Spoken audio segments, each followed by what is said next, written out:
জি বন্ধুরা, যদি আপনার চেহারায় অনেকগুলো ফুসি হয়ে থাকে অথবা ফোসকা উঠে থাকে এবং আপনার যদি মনে হয় যে এগুলো হওয়া উচিত নয়, আপনার চেহারা দেখতে খারাপ অথবা আপনার চেহারা কালো, আপনার চেহারায় অনেক দাগ রয়েছে অথবা চেহারায় সৌন্দর্যে ঘাটতি পড়েছে অথবা চেহারা খসখসে হয়ে গেছে, এমনকি যখন আপনি আপনার চেহারা আয়নাতে দেখেন তখন আপনার একদমই পছন্দ হয় না, আপনি চাচ্ছেন যে আমার চেহারার যেন সব সমস্যা দূর হয়ে যায়, চেহারার কালো দাগ এবং যেমনই সমস্যা হোক না কেন সব সমস্যা সমাধান হয়ে যায় এবং চেহারা যেন কোমল এবং সুন্দর হয়ে যায় আর চমক ভরা হয়ে যায়, চেহারাতে গ্লো চলে আসে এবং সকল সমস্যা দূর হয়ে যায়, চেহারা ফর্সা এবং সুন্দর হয়ে যায়।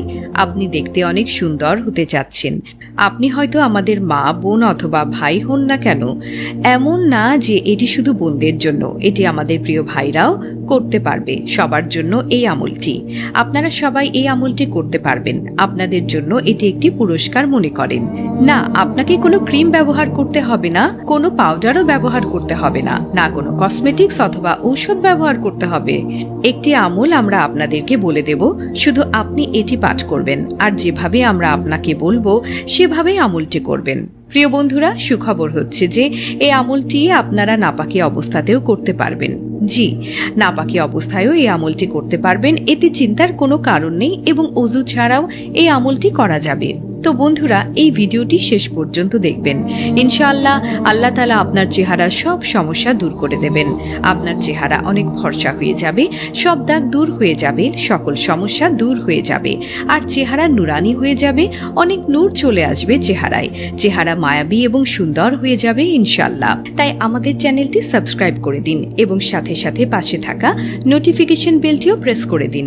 এতে হবে কি, আপনি আমাদের ভিডিও সর্বপ্রথম পেয়ে যাবেন।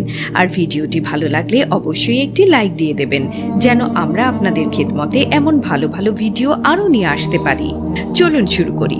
বন্ধুরা, আসুন জেনে নেই এই আমলটি আপনারা কোন সময় করবেন। এই প্রশ্নটি আপনার মাথায় আসতে পারে। তো বন্ধুরা, এই আমলটি আপনারা রাতে করবেন। রাতে কোন সময় করবেন তাও জেনে নিন। আপনারা এই আমলটি এশার নামাজের পর করবেন, ঘুমানোর আগে।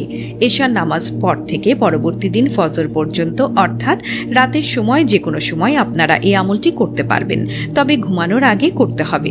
ঘুমিয়ে উঠে এই আমলটি করতে পারবেন না, তাই ঘুমানোর আগেই আমলটি করবেন।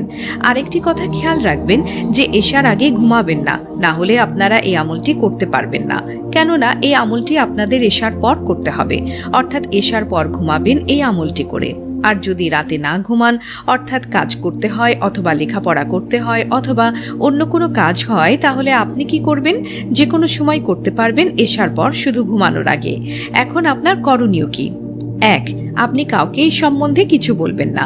নিজের বাসায় আমলটি করবেন, রুমে করবেন অথবা এমন জায়গায় করবেন, বাসার যে কোনো জায়গায় করতে পারেন, অর্থাৎ কেউ যেন বুঝতে না পারে যে আপনি এই আমলটি করছেন, আপনি এই আমলটি পাঠ করছেন। এখন কেউ যদি আপনাকে এই আমলটি করতে দেখে, তাহলে তাকে এটা বলবেন না যে আপনি এই আমলটি কেন করছেন। এই সম্পর্কে আপনারা কাউকে কিছু বলবেন না।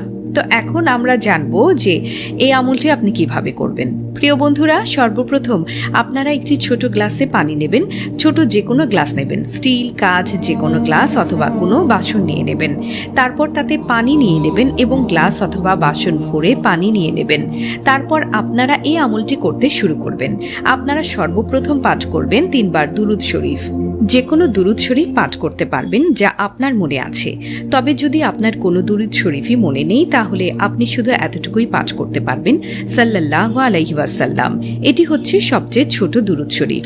এছাড়া আপনি যে কোনো দুরুদ শরীফ পাঠ করতে পারবেন, এমনকি নামাজে যে আমরা দুরুদ শরীফ পাঠ করি, দুরুদে ইব্রাহিম, তাও পাঠ করলে চলবে। যে কোনো দুরুদ শরীফ 3 বার পাঠ করবেন, তারপর আল্লাহ তাআলার এই নামটি পাঠ করবেন, ইয়া রহমানু। আরেকবার বলে দেই, ইয়া রহমানু। এটি আপনি 41 বার পাঠ করবেন। 41 বার ইয়া রহমানু পাঠ করার পর শেষে 3 বার দুরুদ শরীফ পাঠ করে নেবেন। এখন দেখুন আপনারা কিভাবে পাঠ করবেন। আপনি পানি ভরা গ্লাস অথবা বাসনটি আপনার সামনে নিয়ে নেবেন এবং এখানে বসে যাবেন। আপনি যখন দুরুদ শরীফ পাঠ করবেন তখন একবার পড়বেন এবং দম করবেন, আবার পড়বেন, আবার দম করবেন। এভাবে 3 বার দুরুদ শরীফ পাঠ করবেন এবং 3 বার দম করবেন। তারপর আপনি ইয়া রহমানু পাঠ করবেন 41 বার এবং প্রতিবার দম করবেন, অর্থাৎ অর্থাৎ একবার পড়বেন, দম করবেন, এভাবে 41 বার পাঠ করে 41 বার দম করবেন এবং সর্বশেষ 3 বার দুরূদ শরীফ পাঠ করবেন এবং 3 বার দম করবেন। একসাথে 3 বার পাঠ করে ফু দেবেন না, একবার পাঠ করবেন, ফু দেবেন, আরেকবার পাঠ করবেন, আবার ফু দেবেন। এভাবে 3 বার পাঠ করবেন এবং 3 বার ফু দেবেন। এভাবে হয়ে যাবে আপনার আমল। এখন আপনি কি করবেন? এরপর আপনি আপনার 2 হাত একত্রিত করবেন এবং তাতে দম করবেন এবং আপনার চেহারাতে বুলিয়ে দেবেন। আবার দম করবেন, আবার বুলিয়ে দেবেন, আবার দম করবেন, আবার বুলিয়ে নেবেন। এভাবে 3 বার করবেন। আর সেই পানিতে তো আপনি দম করেই নিয়েছেন, তখন ওই পানি 2 ভাগ করবেন, অন্য একটি বাসনে তার অর্ধেক বের করে নেবেন।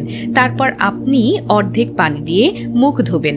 মুখ এমন জায়গায় ধোবেন যাতে পানি ড্রেনে না যায়, অর্থাৎ বাথরুম অথবা ওয়াশরুমে গিয়ে মুখ ধোবেন না, কেননা তা ড্রেনের মধ্যে চলে যাবে আর সেই আমল করা পানির বেয়াদবি হবে।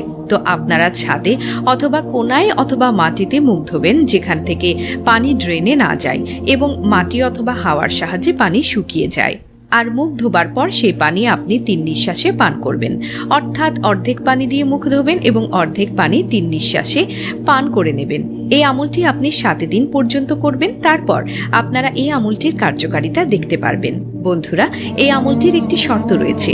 আপনারা এই আমলটি 7 দিন করবেন। 7 দিনের আগেই আপনি এই আমলটির কার্যকলাপ দেখতে পারবেন। এই আমলটি করার পরবর্তী অথবা 3য় দিনেই আপনি দেখতে পারবেন আপনার চেহারার সমস্যা দূর হতে শুরু করেছে।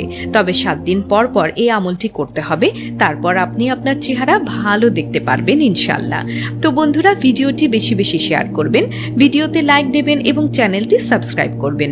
দেখা হবে পরবর্তী ভিডিওতে। আল্লাহ হাফেজ।